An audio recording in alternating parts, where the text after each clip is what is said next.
अभी 15 अगस्त को बिदासर में स्वतंत्रता दिवस पे पार्टी के कुछ लोगों ने एक प्रीति भोज का आयोजन किया था। उस आयोजन में वहां पे कुछ व्यक्तियों ने पार्टी के ऊपर कुछ आरोप लगाए थे। मैं जिला प्रवक्ता उनके खंडन के लिए मैं आज यहाँ पे बैठा हूँ।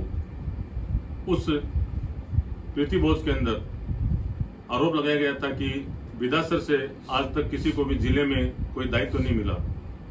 तो वर्तमान में मैं जिला प्रवक्ता हूं और मुझसे पूर्व 2 व्यक्ति और भी जिले में पदाधिकारी रह चुके हैं।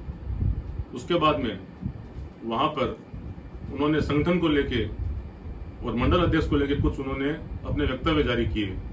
तो उसके लिए मैं ये कहना चाहता हूं कि भारतीय जनता पार्टी की एक रीति और नीति है और उस रीति नीति और उस के मार्फत जो मंडल अध्यक्ष है उसका जो निर्वाचन होता है उसकी एक पूरी प्रक्रिया है।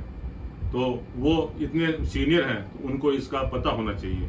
तो इसका खंडन करता हूं कि वो कहते हैं कि हमसे पूछा नहीं गया या हम जानते नहीं हैं। जिन मंडल अध्यक्ष के बारे में उन्होंने कहा है वो विगत 10 वर्ष से पार्टी के विभिन्न पदों पर उन्होंने कार्य किया है और वर्तमान में वो मंडल अध्यक्ष निर्वाचित हुए हैं। उसके अलावा वहां पर उन्होंने कुछ आरोप और लगाए हैं। उन आरोपों में उन्होंने ये कहा है कि हमारी पार्टी में कोई हमसे पूछता नहीं है, हमें कोई जानकारी नहीं देता है।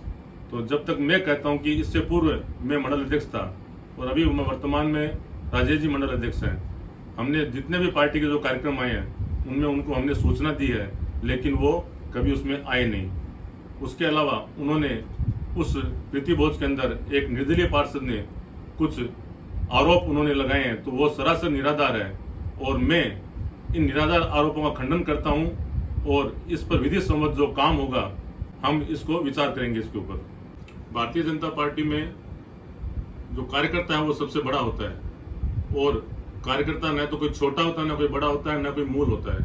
तो भारतीय जनता पार्टी में सभी कार्यकर्ता एक समान है और जो ये बात करते हैं कि कौन मूल है और क्या है, तो ये चीज नहीं होती। भारतीय जनता पार्टी का कार्यकर्ता भारतीय जनता पार्टी का ही कार्यकर्ता होता है। कुछ लोगों ने वहां पे निष्ठावान कार्यकर्ता स्वयं को कहा, तो मैं ये कहना चाहता हूं कि किसी निष्ठावान कार्यकर्ता को किसी दूसरे कार्यकर्ता की निष्ठा पे प्रश्न चिन्ह नहीं उठाना चाहिए। और उन्होंने जो आरोप लगाए हैं उनके तथ्य मेरे पास है, समय आएगा तो इसको मैं जारी करूंगा।